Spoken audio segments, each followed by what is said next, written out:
But ఇంకొక విమర్శ ఏంటంటే అంత మళ్ళీ తెలంగాణ వచ్చిన ఆంధ్ర కాంట్రాక్టులతో రాజ్యం అయిపోయింది అనేది. అంటే దీంట్లో మేము ఎవరైనా మీరు ఆలోచించింది దయచేసి, ఎవరు చేయగలిగేది ఏముంటుంది? ఆన్లైన్ ఈ ప్రొక్యూర్మెంట్ టెండర్ ఉత్తరప్రదేశ్ రావచ్చు, ఉత్తరప్రదేశ్ వస్తారు, మహారాష్ట్ర వాళ్ళు వచ్చారు, గుజరాత్ వాళ్ళు వచ్చారు, ఆంధ్రప్రదేశ్ నుంచి వచ్చారు.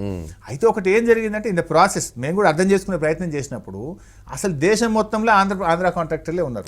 మీరు కాశ్మీర్లో చూస్తే వీళ్ళే ఉన్నారు, తమిళనాడులో వీళ్ళే ఉన్నారు, ఉత్తరప్రదేశ్లో వీళ్ళే ఉన్నారు, ఆఫ్ఘనిస్తాన్లో ఉన్నారు, శ్రీలంకలో పోయి కూడా చేస్తున్నారు. అంటే వాళ్ళు ఎంటర్ప్రెనర్స్ గా ముందు దశలో ఉన్నారు. సో వాళ్ళకి ఆ ఎలిజిబిలిటీస్ వచ్చినాయి, మేజర్ ప్రాజెక్ట్స్ లో వాళ్ళకి అనుభవం వచ్చింది. తెలంగాణ నుంచి ఆ స్థాయి అనుభవం కలిగినటువంటి వాళ్ళు లేరు. సో టెండర్లు అన్నప్పుడు ఒక నిబంధన, ఒక రూల్స్, ఒక పర్టికులర్ దాంట్లో మనం టెండర్స్ పిలుస్తాం.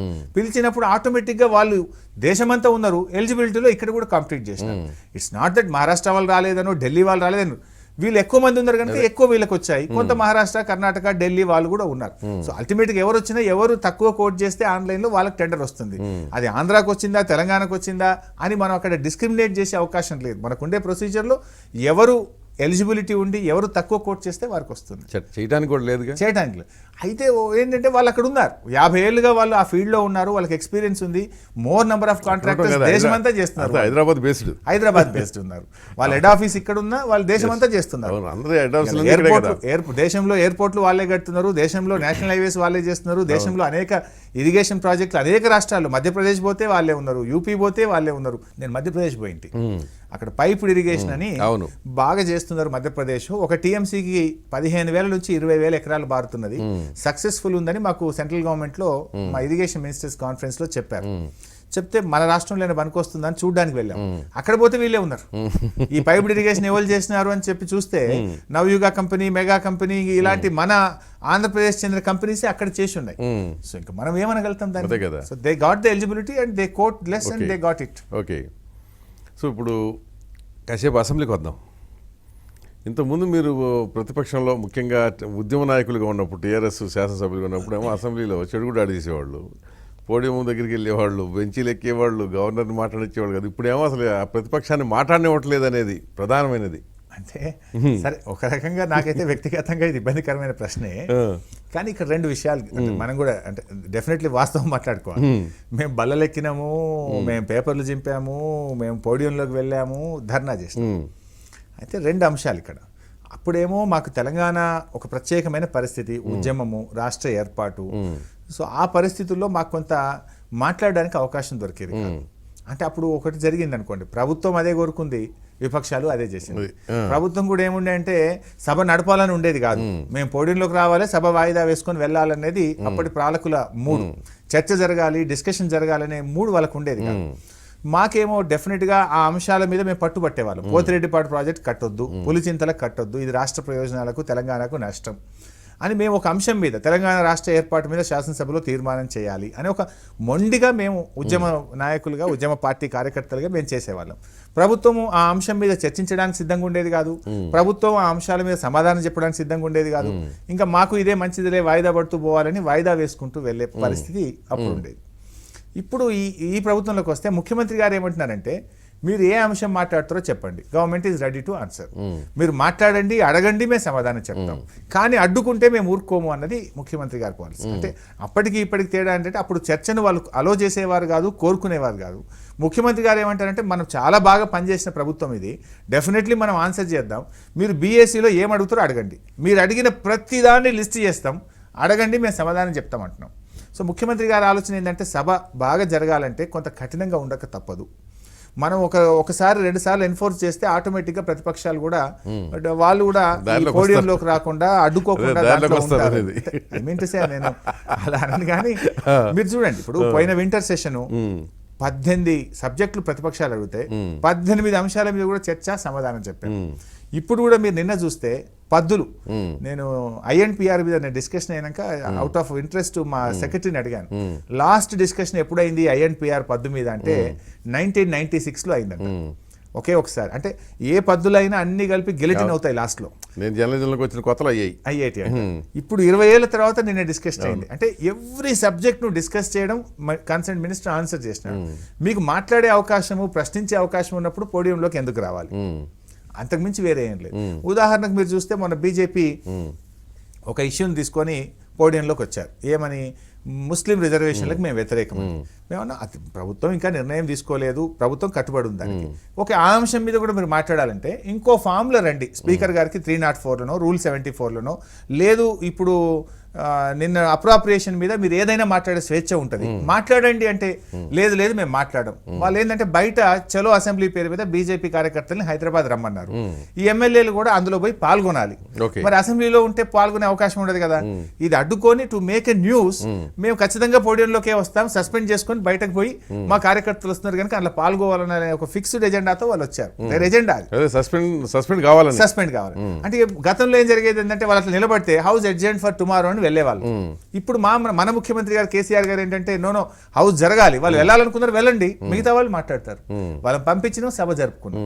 But that is the difference. అప్పటికి బట్ కొంతమంది అభిప్రాయం ఏంటంటే చాలా నియంతృత్వంగా ఉంటుందని కదా. లేదు, ఒక రకంగా చెప్పాలంటే ప్రజాస్వామ్య విలువల్ని, శాసనసభ యొక్క నిజమైనటువంటి స్ఫూర్తిని ప్రభుత్వం చూపిస్తుంది. ఇప్పుడు మీరేదైనా అడగాలంటే మీ గొంతు నొక్కుతానో అడగడానికి అవకాశం ఇవ్వకపోతే తప్పు. మీరు చూసారు జానారెడ్డి గారు ఎన్నిసార్లు లేచినా మైక్ ఇచ్చాం కదా. అసలు ఆయన మైక్ కట్ చేసిన సందర్భం కానీ ఆయన అడిగితే నో అన్న సందర్భం ఇప్పటి వరకు లేదు. దేశంలో ఎక్కడ ఉంటుంది? జానారెడ్డి మీరు బుట్టలో వేసుకున్నారని కదా. 100% ఎందుకంటే చాలా తప్పు. అది కాంగ్రెస్ వాళ్ళ అభిప్రాయం, నాది కాదు. కాంగ్రెస్ లో కూడా భిన్న అభిప్రాయాలు. అసలు కాంగ్రెస్ లో వాళ్ళలో వాళ్ళకే పడదు. ఏ అంశం మీద వాళ్ళకి ఒక సబ్జెక్ట్ మీద క్లారిటీ ఉండదు. ఒకరు ఒక వైపు లాగితే ఇంకొక వైపు లాగుతారు. మొదటి నుంచి అది కాంగ్రెస్. పెద్దలో జానారెడ్డి అనగానే ఆయన రెస్పెక్ట్ హిస్ సీనియారిటీ తప్ప అట్లా కాదు. వారు కూడా చాలాసార్లు ప్రభుత్వం మీద విమర్శలు చేస్తున్నారు, ప్రభుత్వాన్ని గట్టిగా ప్రశ్నిస్తున్నారు. అట్లని కాదు, అంటే ఒక ప్రతిపక్ష నాయకుడిగా శాసన మండలిలో మేము షబ్బీర్ అలీ గారికి కావచ్చు, ఇక్కడ శాసనసభలో జానారెడ్డి గారి పట్ల ఆ ప్రభుత్వం ఆ శాసనసభ యొక్క విలువల్ని కాపాడే విధంగా ఎల్ఓపికి ఉండాల్సిన రెస్పెక్ట్ మేము ఇస్తా ఉన్నాం. అంటే ఇంత కఠినంగా ఉండటం వాంఛనీయం. ఎందుకంటే ఎప్పుడన్నా సమస్య తీవ్రతను చెప్పడానికి పోడియం దగ్గరికి వెళ్ళటం అనేది ఇప్పటి నుంచే ఉంది, ఇప్పుడే కాదు. అంటే 40 ఏళ్ల నుంచి కూడా ఉంది, ఇప్పుడే కాదు. సమస్య పార్లమెంట్లో ఉంటుంది. I agree sir. సమస్య తీవ్రత చెప్పడానికి పోడియంలో కట్టినారు, మేము మైకే ఇస్తున్నాం కదా, తీవ్రత మైక్లో చెప్పమంటున్నాం. మైక్లో చెప్పండి అని మైక్ ఇస్తుంటే మేము మైక్లో చెప్పడానికి మా దగ్గర సరుకు లేదు, మేమేదో పోడియంలోకి వెళ్తామంటే సస్పెండ్ చేస్తున్నాం. మేము మైక్ ఇవ్వకపోతే మీరు అన్నట్టు ఆ తీవ్రత చెప్పడానికి పోడియంలోకి పోవడంలో అర్థం ఉంది. మేము మైక్ తీసుకొని మైక్లో చెప్పండి అన్న తర్వాత పోడియంలోకి రావడంలో అర్థం లేదు. అంటే తెలంగాణలో ప్రశ్నించే గొంతులందరూ నొక్కేస్తున్నారనేది ఒక సెక్షన్ ఒపీనియన్. సరే, అది విమర్శ ఎప్పుడు అది జేఏసీ వాళ్ళు కానివ్వండి, ఇంకొకరు కానివ్వండి, ఇవన్నీ కూడా ఏంటంటే బేసిక్గా ప్రశ్నించే గొంతులు ఉండకూడదు ఇక తెలంగాణలో అనేది. అది అస్సలు ఎప్పుడు కూడా ముఖ్యమంత్రి గారు కోరుకోరు. నిజానికి ముఖ్యమంత్రి గారు ప్రశ్న ఎక్కువ ఉన్నప్పుడే జవాబుదారితనం పెరుగుతుంది, మనం కూడా జాగ్రత్తగా పనిచేస్తాం అనేదే ముఖ్యమంత్రి గారి అభిప్రాయం. మీరు ప్రశ్నించండి, మైక్ తీసుకోండి అని మేము అంటున్నాం. మీరు ఏ శాసనసభను చూడండి, ఇన్ని గంటలు చర్చ జరిగింది కానీ ఇన్ని ప్రశ్నలకు సమాధానం చెప్పింది కానీ ఎప్పుడు లేదు. మేము ఒకటే కోరుతున్నాం, ప్రతిపక్షాలను ప్రజాస్వామ్య పద్ధతుల్లో మైక్ తీసుకొని మమ్మల్ని ప్రశ్నించండి, మమ్మల్ని ఏమడుగుతారో అడగండి, మేము సమాధానం చెప్తామంటాం.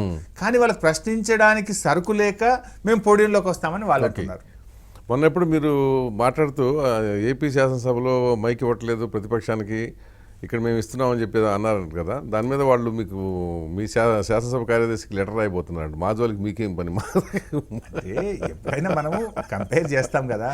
ఇప్పుడు పార్లమెంటరీ ప్రాక్టీసెస్ను మనం నిలుపుకునే దాంట్లో ఒక సందర్భంలో చెప్తూ మీరు అన్నట్టుగానే గొంతు నొక్కేస్తున్నారు, మాకు మైక్ ఇవ్వట్లేదంటే ప్రతిపక్ష నాయకుడు మైక్ మేము ఇప్పటి వరకు కట్ చేయలే. ఆయన లేచిన ప్రతిసారి మైక్ ఇచ్చాం.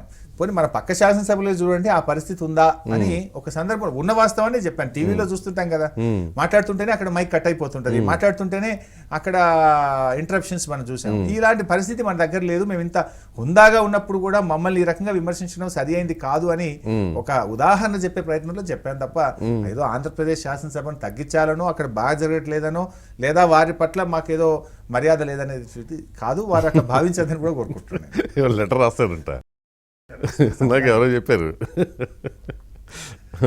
ఓకే, రెండోది తెలుగుదేశం అనేది శాసనసభలో ఉండకూడదు అనేది ఇంకొక అనుకుంటున్నారని, అందరికంటే ముఖ్యంగా అసలు రేవంత్ రెడ్డి అక్కడ కనపడకూడదని. అది కరెక్ట్ కాదు. అంటే ఇప్పుడు తెలుగుదేశం ఉండకూడదంటే ఆర్ కృష్ణయ్య గారు ఉన్నారు కదా, తెలుగుదేశం పార్టీ తెలుగుదేశం గారు ప్రతిరోజు ప్రతి అంశం మీద మైక్ తీసుకొని మాట్లాడినారు.